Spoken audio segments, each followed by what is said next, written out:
परमेश्वर के दैनिक वचन। मैं एक सर्वभक्षी अग्नि हूं और मैं अपमान बर्दाश्त नहीं करता, क्योंकि सभी मानव मेरे द्वारा बनाए गए थे। इसलिए मैं जो कुछ कहता और करता हूं, उन्हें उसका पालन करना चाहिए और वे विद्रोह नहीं कर सकते। लोगों को मेरे कार्य में हस्तक्षेप करने का अधिकार नहीं है और वे इस बात का विश्लेषण करने के योग्य तो बिल्कुल नहीं है कि मेरे कार्य और मेरे वचनों में क्या सही या गलत है। मैं सृष्टि का प्रभु हूं और सृजित प्राणियों को मेरे प्रति श्रद्धापूर्ण हृदय के साथ वो सब कुछ प्राप्त करना चाहिए जिसकी मुझे आवश्यकता है। उन्हें मेरे साथ बहस नहीं करनी चाहिए और विशेष रूप से उन्हें मेरा विरोध नहीं करना चाहिए। मैं अपने अधिकार के साथ अपने लोगों पर शासन करता हूं और वे सभी लोग जो मेरी सृष्टि का हिस्सा हैं, उन्हें मेरे अधिकार के प्रति समर्पण करना चाहिए।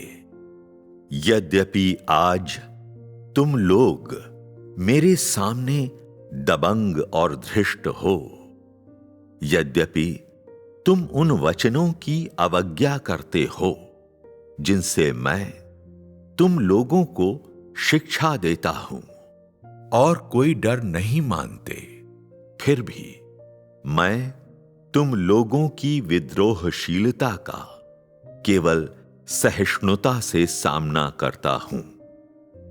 मैं अपना आपा नहीं खोऊंगा और अपने कार्य को इसलिए प्रभावित नहीं करूंगा क्योंकि छोटे तुच्छ भुनगों ने गोबर के ढेर में गंदगी मचा दी है।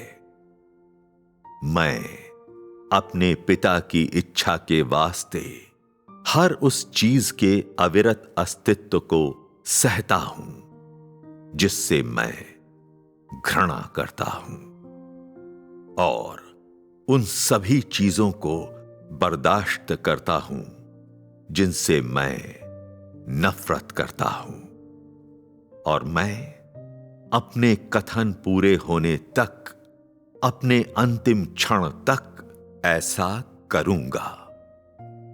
चिंता मत करो, मैं किसी अनाम भुनगे के स्तर तक नहीं गिर सकता और मैं अपने कौशल की मात्रा की तुम्हारे साथ तुलना नहीं करूंगा। मैं तुमसे घृणा करता हूं, किंतु मैं सहने में सक्षम हूं। तुम मेरी अवज्ञा करते हो, किंतु तुम उस दिन से नहीं बच सकते जब मैं तुम्हारी ताड़ना करूंगा, जिसका मेरे पिता ने मुझसे वादा किया है। क्या एक सृजित भुनगा सृष्टि के प्रभु से तुलना कर सकता है? शरद ऋतु में झड़ते हुए पत्ते अपनी जड़ों की ओर लौट जाते हैं। तुम अपने पिता के घर लौट जाओगे और मैं अपने पिता के पास लौट जाऊंगा।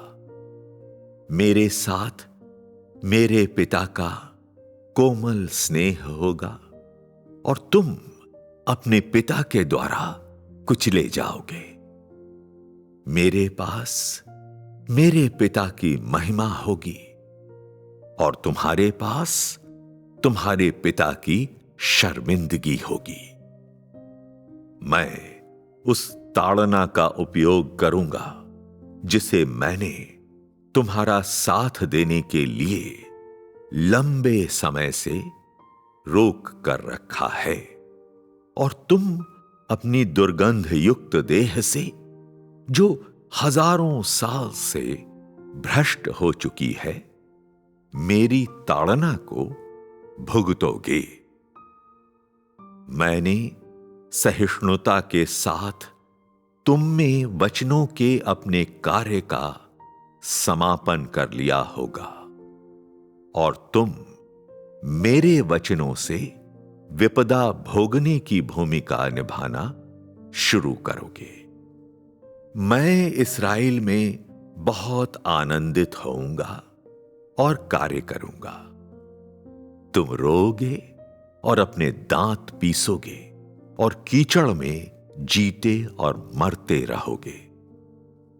मैं अपना मूल स्वरूप पुनः प्राप्त कर लूंगा और तुम्हारे साथ अब और गंदगी में नहीं रहूंगा, जबकि तुम अपनी मूल कुरूपता को पुनः प्राप्त कर लोगे और गोबर के ढेर के इर्द गिर्द बिल बनाते रहोगे।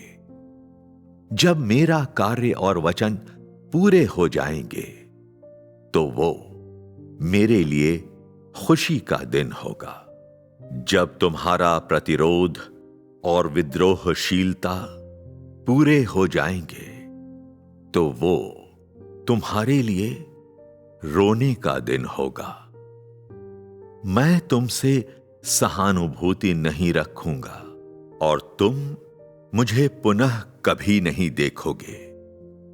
मैं तुम्हारे साथ और अधिक संवाद में संलग्न नहीं होऊंगा और तुम्हारा मुझसे कभी सामना नहीं होगा। मैं तुम्हारी विद्रोहशीलता से नफरत करूंगा और तुम्हें मेरी मनोरमता याद आएगी। मैं तुम पर प्रहार करूंगा और तुम मेरे लिए विलाप करोगे।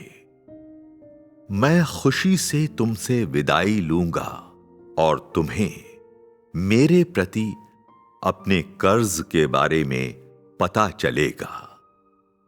मैं तुम्हें फिर कभी नहीं देखूंगा, लेकिन तुम हमेशा मुझे देखने की आशा करोगे।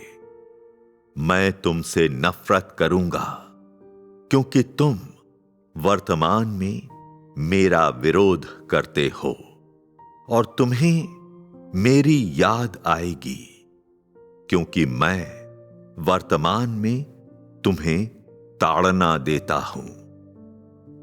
मैं तुम्हारे साथ रहने का इच्छुक नहीं होऊंगा, लेकिन तुम इसके लिए बुरी तरह लालायित रहोगे और अनंत काल तक रोओगे, क्योंकि तुम्हें उस सब के लिए पछतावा होगा जो तुमने मेरे साथ किया है। तुम्हें अपनी विद्रोहशीलता और अपने प्रतिरोध के लिए ग्लानि होगी, यहां तक कि तुम पछतावे में औंधे मुंह जमीन पर लेट जाओगे और मेरे सामने गिर जाओगे और पुनः मेरी अवज्ञा नहीं करने की कसम खाओगे। हालांकि अपने हृदय में तुम केवल मुझे प्यार करोगे, मगर तुम कभी भी मेरी आवाज नहीं सुन पाओगे। मैं तुम्हें तुमसे ही शर्मिंदा करवाऊंगा।